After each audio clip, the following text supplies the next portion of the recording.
আসসালামু আলাইকুম সুধী দর্শকবৃন্দ। আজ বিশ্ব ব্লাড ক্যান্সার দিবস। 2025 সালের বিশ্ব ব্লাড ক্যান্সার দিবসের প্রতিপাদ্য বিষয় বিশ্বজুড়ে হোক সচেতনতা, ব্লাড ক্যান্সার মুক্ত হোক মানবতা। হয়ে এক সারা বিশ্ব, ব্লাড ক্যান্সার আমরা করব জয়। নুরু মিয়া 65 বছর বয়সের একজন বৃদ্ধ লোক। এখন থেকে 9 মাস আগে উনি হঠাৎ করে অত্যন্ত দুর্বলতা, দীর্ঘদিনের স্থায়ী জ্বর এবং দাঁতের মাড়ি এবং শরীরের বিভিন্ন স্থানে রক্তপাত, সারা শরীরে প্রচণ্ড ব্যথা নিয়ে নিকটস্থ একজন মেডিসিন বিশেষজ্ঞ ডক্টরের শরণাপন্ন হন। সেখান থেকে তাকে সম্ভাব্য ক্যান্সার রোগী মনে করে একজন ক্যান্সার বিশেষজ্ঞের আন্ডারে দেওয়া হয়।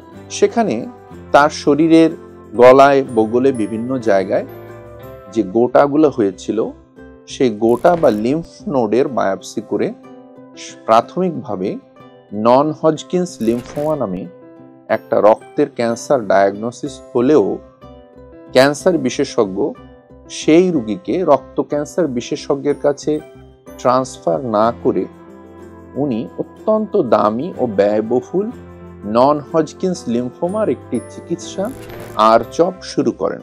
4 সাইকেল আরচপ দেওয়ার পর যখন রোগীর অবস্থার কোনো পরিবর্তনই হলো না, তখন উনি আরো ভারী স্যালভেজ কেমোথেরাপি, আরো 2 সাইকেল সিসপ্লাটিন এবং অন্য অত্যন্ত ভারী কেমোথেরাপি সহকারে দেওয়ার পর রোগী প্রায় মরণাপন্ন হয়ে গেল। রোগীর 6 থেকে 7 লক্ষ টাকা খরচ করে এবং ভিটামাটি বিক্রি করার পর যখন সে আর চালাতে পারছিল না, সে বাধ্য হয়ে একরকম পালিয়ে একজন রক্তরোগ বিশেষজ্ঞের শরণাপন্ন হন।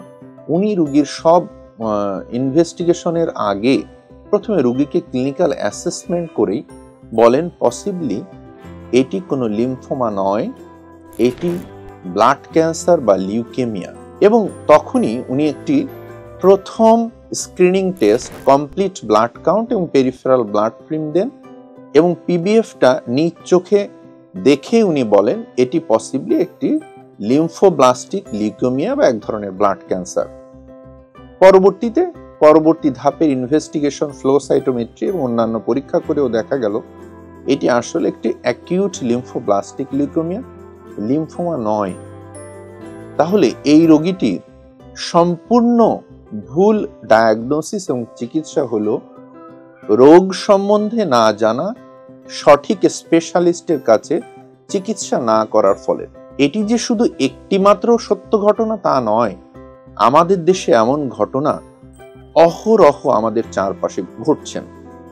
আজ বিশ্ব ব্লাড ক্যান্সার দিবসে একজন রক্তরোগ বিশেষজ্ঞ হিসাবে তাই আমাদের মূল বক্তব্য, রক্ত ক্যান্সারের চিকিৎসা একজন অ্যাপ্রোপ্রিয়েট স্পেশালিস্ট, তার মানে হলো একজন হেমাটোলজিস্ট ইন অ্যাপ্রোপ্রিয়েট টাইম এবং অ্যাপ্রোপ্রিয়েট অ্যাপ্রোচ বা ইনভেস্টিগেশনের মাধ্যমে হলেই কেবলমাত্র ব্লাড ক্যান্সার থেকে সম্পূর্ণ মুক্ত, এমনকি নিরাময় হওয়া সম্ভব।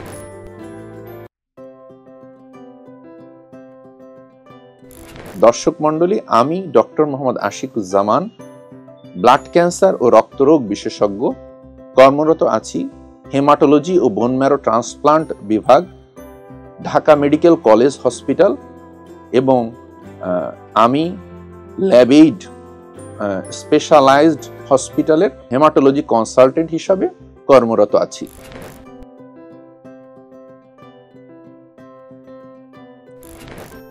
সচেতনতার বিষয়ে বলছিলাম।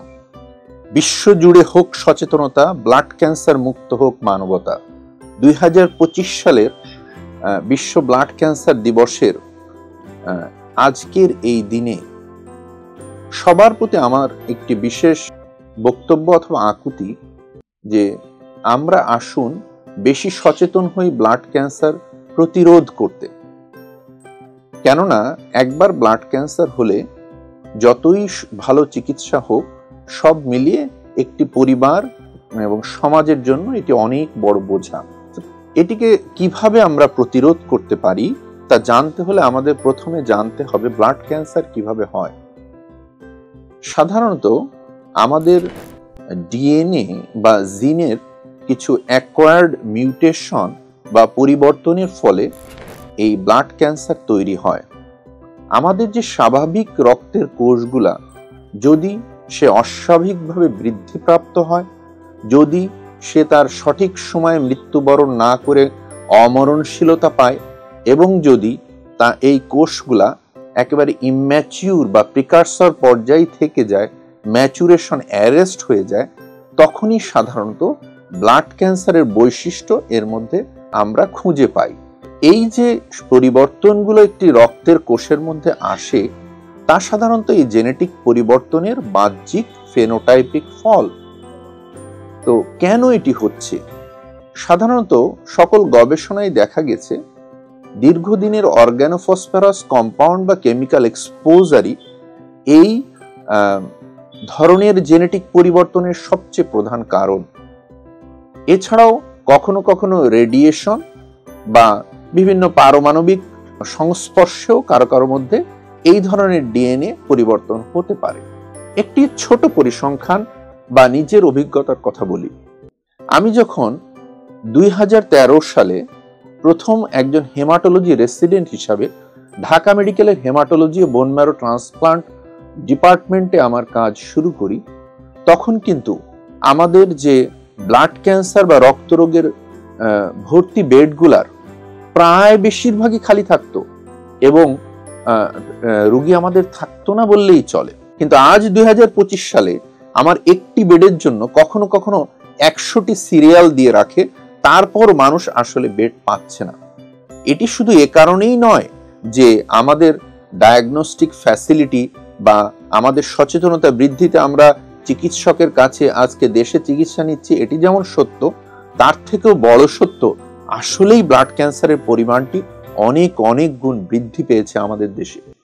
এবং আমরা ডক্টররা মনে করি এর পিছনে আমাদের খুব অনিয়ন্ত্রিত কেমিক্যাল এক্সপোজার, আমাদের প্রতিটি খাদ্যদ্রব্যে বিভিন্ন ধরনের যথেচ্ছাচার রাসায়নিক দ্রব্যের মিশ্রণই এটার পিছনে কারণ। এটা প্রতিরোধ করতে গেলে একেবারে সমাজের গোড়া থেকে হাত দিয়ে রাষ্ট্রীয় পর্যায় থেকে এই খাদ্য নিয়ন্ত্রণের বিষয়টি হাতে নিতে হবে, এবং এটা নেওয়ার সময় এখনই। কারণ আজকে আপনার সন্তান, আপনি সামান্য লাভের জন্য আপনার একটি আম বা অন্য একটি ফলের পিছনে আপনি কার্বাইড বা অন্য বিভিন্ন কেমিক্যাল যেভাবে মেশাচ্ছেন, আপনি আসলে জানেন না আপনার ঘরের শিশু সন্তানটি যখন ওটি খাচ্ছে সেও কিন্তু এই ধরনের বড় রোগে এক্সপোজ হচ্ছে। সো আমাদের আসুন আমরা সবাই মিলে আজকে এই ধরনের কেমিক্যাল এক্সপোজার, যেহেতু আমরা মোটামুটি জানি এর কারণগুলা, এর বিরুদ্ধে না বলি, সরকারি পর্যায় থেকে নীতিমালা গ্রহণ করে এগুলোকে বন্ধ করার ব্যবস্থা করি। এবং সবচেয়ে বড় কথা, যে কোনো কিছু প্রতিরোধ প্রতিকারের থেকে উত্তম। তাই এই রোগগুলা শুরুর পর্যায়ে আমরা যদি সঠিক বিশেষজ্ঞ, তার মানে রক্তরোগ বিশেষজ্ঞ বা হেমাটোলজিস্টের শরণাপন্নে যাই, তাহলে দেখা যাবে যে বেশিরভাগ ক্ষেত্রে এই রোগগুলা সম্পূর্ণ কিওর করাও সম্ভব। তাই আসুন আজ আমরা বিশ্ব ক্যান্সার দিবসে এই বিষয়ে সকলে সচেতন হই।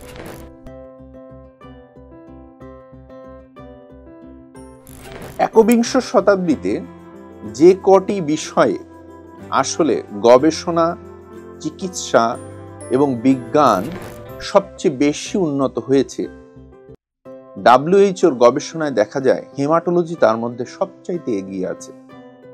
এবং এই চিকিৎসা ব্যবস্থার উন্নতিটা একরকম বিস্ময়কর। কেননা এখন থেকে প্রায় 15 থেকে 20 বছর আগে আমরা যে ব্লাড ক্যান্সার, যা কিনা মূলত লিউকেমিয়া, লিম্ফোমা, মাল্টিপল মায়োলোমা এবং কিছু স্টেম সেল ডিসঅর্ডার মিলে তৈরি, তার অলমোস্ট কোনো চিকিৎসা ছিল না এবং কেমোথেরাপি দিতে যেই বেশিরভাগ রোগী মারা যেত। আজ আমরা দেখতে পাই তার অধিকাংশই হয় সম্পূর্ণ ভালো হয়ে যায় অথবা সম্পূর্ণ রেমিশনে থাকে। একজন সাধারণ মানুষের জীবন অনেকটা ডায়াবেটিস, ব্লাড প্রেশার বা এরকম ক্রনিক ডিজিজের মতোই সম্পূর্ণ নিয়ন্ত্রণের চিকিৎসা ব্লাড ক্যান্সারে আজ চলে এসেছে। বিজ্ঞানের এই উন্নতির সাথে সাথে আজ আমরা চিকিৎসা ব্যবস্থায় কেমোথেরাপি থেকে অনেকটাই সরে এসে মূলত মলিকিউলারলি টার্গেটেড থেরাপি, ইমিউনোথেরাপি এবং সেলুলার থেরাপি, যার মধ্যে কার্টি সেল এবং স্টেম সেল ট্রান্সপ্লান্ট বা বোন ম্যারো ট্রান্সপ্লান্টের দিকেই ঝুঁকে পড়েছে। সুখবর হলো ঢাকা মেডিকেল কলেজ, ল্যাবএইড এবং বাংলাদেশের অন্য সকল প্রতিষ্ঠানে, অনেকগুলা প্রতিষ্ঠানে আসলে অনেক সহজলভ্য সরকারি এবং বেসরকারি একবিংশ শতাব্দীতে যে কটি বিষয়ে আসলে গবেষণা, চিকিৎসা এবং বিজ্ঞান সবচেয়ে বেশি উন্নত হয়েছে, WHO গবেষণায় দেখা যায় হেমাটোলজি তার মধ্যে সবচাইতে এগিয়ে আছে। এবং এই চিকিৎসা ব্যবস্থার উন্নতি হতো, আজকে অনেক উন্নত মানের এই চিকিৎসা ব্যবস্থাগুলো আমাদের দেশের ঔষধ কোম্পানিরা অনেক কম খরচে দিচ্ছে বলেই এবং তার অনেক একটা বড় অংশ সরকারি এবং বেসরকারি পর্যায়ে সহজলভ্য বলেই চিকিৎসা ব্যয় 4 থেকে 5 গুণ এখন কমে এসেছে। এবং এর সর্বশেষ চিকিৎসা অ্যালোজেনিক স্টেম সেল ট্রান্সপ্লান্ট বা বোন ম্যারো ট্রান্সপ্লান্ট সুলভে এখন বাংলাদেশের অনেকগুলি সেন্টারেও হচ্ছে। তাই ব্লাড ক্যান্সার নিয়ে আপনাদের চিন্তার আর কোনো কারণ নেই। এটি একমাত্র ক্যান্সার যে মাত্র 7 থেকে 8টা ক্রোমোজোমের পরিবর্তনের মাধ্যমে হয়। অন্য ক্যান্সার থেকে ব্লাড ক্যান্সারের পার্থক্য হলো যে আমরা এর মলিকিউলার মিউটেশনগুলা আইডেন্টিফাই করতে সক্ষম হয়েছি এবং এর মধ্যে একটা বড় অংশ, যেমন শিশুদের ক্ষেত্রে অ্যাকিউট লিম্ফোব্লাস্টিক লিউকেমিয়া, বড়দের এবং ইয়ং এর ক্ষেত্রে acute promyelocytic leukaemia, chronic myeloid leukaemia, Hodgkin's লিম্ফোমার মতো এরকম আরো অনেকগুলি রোগ চিকিৎসায় এখন সম্পূর্ণ ভালো হয়ে তারা একটি সাধারণ জীবন পাচ্ছে এবং সেই চিকিৎসা ব্যয় অত্যন্ত কম। এবং অন্যান্য যে কঠিন রোগ বলে মানুষ জানতো, acute myeloid leukaemia, multiple myeloma, myelodysplastic syndrome, এগুলি এখন অত্যন্ত সহজলভ্য এবং কেমোথেরাপি মুক্ত চিকিৎসা দিয়ে দীর্ঘদিন মানুষকে ভালো রাখা এবং কোনো কোনো ক্ষেত্রে সম্পূর্ণ রোগ নিরাময় করা সম্ভব হচ্ছে। ব্লাড ক্যান্সারের বিষয়ে তাই আমরা আর ভীতু না হই, আমরা অন্য দেশ বা বাইরের দেশের দিকে ছোটাছুটি না করে আমাদের দেশের, যেখানে আমাদের দেশে ব্লাড ক্যান্সারের চিকিৎসার সকল ইনভেস্টিগেশন ফ্যাসিলিটি এবং চিকিৎসার সকল molecular, immunotherapy, chemotherapy, targeted therapy, এমনকি স্টেম সেল ট্রান্সপ্লান্ট পর্যন্ত বিদ্যমান। সুতরাং বাইরের দেশে না যেখানে দেশেই ব্লাড ক্যান্সারের সকল ডায়াগনস্টিক ফ্যাসিলিটি এবং চিকিৎসা বিদ্যমান, তাই আসুন একজন অ্যাপ্রোপ্রিয়েট স্পেশালিস্ট অর্থাৎ ব্লাড ক্যান্সার স্পেশালিস্ট বা হেমাটোলজিস্টের আন্ডারে রক্তের ক্যান্সারের চিকিৎসা নিন, সুস্থ থাকুন। ধন্যবাদ।